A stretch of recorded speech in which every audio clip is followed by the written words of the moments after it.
بسم اللہ الرحمن الرحیم۔ السلام علیکم، میں ہوں محمد احمد اور آپ دیکھ رہے ہیں رہنما ٹی وی۔ کروڑوں درود و سلام خاتم النبیین تاجدار ختم نبوت حضرت محمد صلی اللہ علیہ وآلہ وسلم پر۔ ناظرین گرامی، میرا آج کا موضوع قصص الانبیاء میں سے حضرت ہود علیہ السلام ہیں۔ آگے بڑھنے سے پہلے ہمارے اس چینل کو سبسکرائب کریں، ویڈیو کو لائک کریں اور اپنے دوستوں کے ساتھ شیئر ضرور کریں۔ حضرت نوح علیہ السلام کا ایک بیٹا سام تھا۔ عرب اور اسرائیل اسی کی اولاد میں سے ہیں۔ ہود علیہ السلام سام کے پوتوں میں سے ہیں۔ آپ کا نسب نامہ کچھ اس طرح سے بیان کیا جاتا ہے: ہود بن عبداللہ بن رباح الجرود بن عاد بن عوز بن ارم بن سام بن نوح علیہ السلام۔ ہود علیہ السلام کی قوم کو عاد یا ارم کہا جاتا ہے کیونکہ عاد اور ارم آپ کے اجداد میں سے تھے۔ یہ ایک عربی قبیلہ تھا جن کی رہائش عمان اور حضر موت کے درمیان ریت کے ٹیلوں والے علاقے احقاف میں تھی۔ احقاف عربی میں ریت کی ٹیلوں کو کہتے ہیں۔ یہ علاقہ سمندر کے کنارے پر واقع تھا۔ ان کی وادی کا نام مغیث تھا۔ یہ لوگ زیادہ تر لمبے ستونوں والے خیموں میں رہتے تھے۔ طوفان نوح کے بعد سب سے پہلے قوم عاد نے بت پرستی اختیار کی۔ ان کے 3 بت تھے جن کا نام سمد، سمود اور ہر تھے۔ چنانچہ اللہ تعالیٰ نے ان کے بھائی ہود علیہ السلام کو نبی بنا کر ان کی طرف بھیجا۔ اللہ تعالیٰ نے سورہ اعراف میں ہود علیہ السلام کی بعثت کا ذکر کرتے ہوئے فرمایا، جس کا مفہوم یہ ہے: اور قوم عاد کی طرف ان کے بھائی ہود کو بھیجا۔ انہوں نے کہا کہ اللہ ہی کی عبادت کرو، اس کے سوا تمہارا کوئی معبود نہیں، کیا تم ڈرتے نہیں ہو؟ اللہ تعالیٰ نے ہود علیہ السلام کی قوم کو بے شمار نعمتوں سے نوازا تھا تاکہ وہ اپنے معبود کا شکر ادا کرتے رہیں۔ قوم عاد کے لوگ دراز قد اور بہت زیادہ طاقتور تھے۔ وہ اس قدر طاقتور تھے کہ صرف کھیل کود اور اپنی بڑائی کے لیے پہاڑوں کو چیر کر ان میں گھر بنایا کرتے تھے، اور وہ ان گھروں میں رہتے بھی نہیں تھے۔ وہ رہنے کے لیے نرم زمین پر لمبے ستونوں والے خیمے لگایا کرتے تھے۔ ان کے جسم فولاد اور دل پتھر کے معلوم ہوتے تھے۔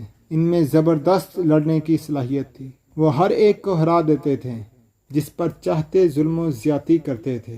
کسی میں اتنی جرأت اور ہمت نہ تھی کہ ان سے مقابلے میں جیت سکے۔ یہی وجہ تھی کہ ہر کوئی ان سے ڈرتا تھا۔ ضروریات زندگی کی ہر چیز وافر مقدار میں ان کے پاس تھی۔ اولاد بھی کثرت سے تھی۔ ان کی اولاد سے پورا شہر آباد۔ ان کے پاس اونٹ اور بکریاں اتنی کثرت سے تھیں کہ جب وہ جانور جنگل میں چرنے کے لیے جاتے تھے تو ایسا معلوم ہوتا تھا کہ پورا جنگل ہی اونٹ بکریوں سے بھر گیا ہے۔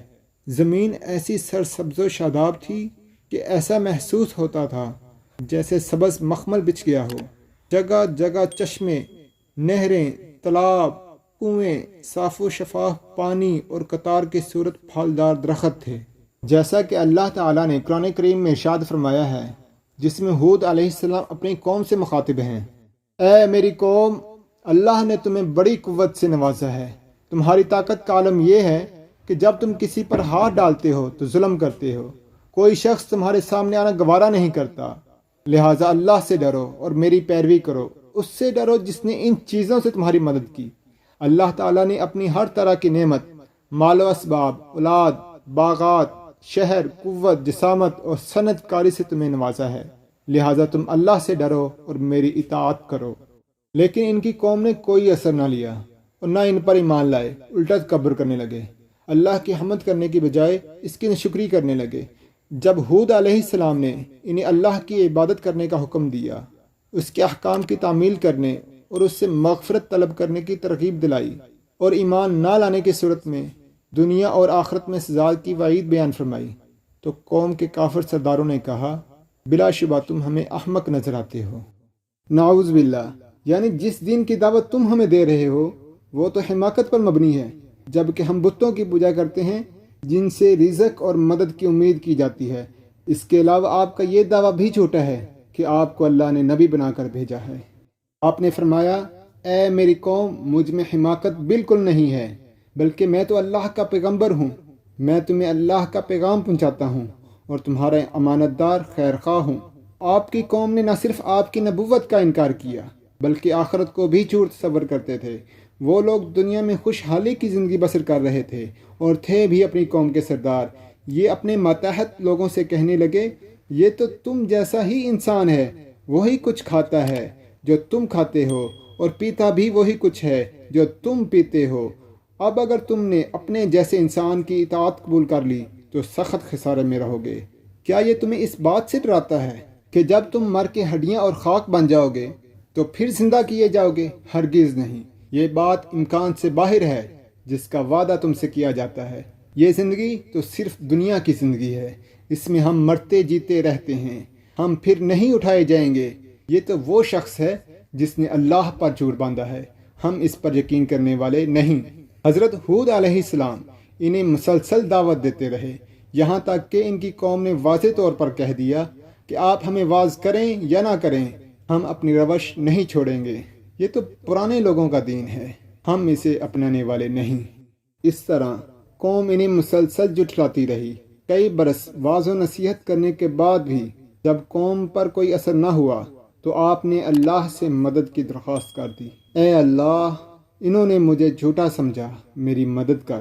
اللہ تعالیٰ نے فرمایا، یہ تو بہت جلد اپنے کیے پر پچھتانے لگیں گے۔ اللہ کے نبی سے بغض رکھنے کا انجام بہت ہی برا ہوا۔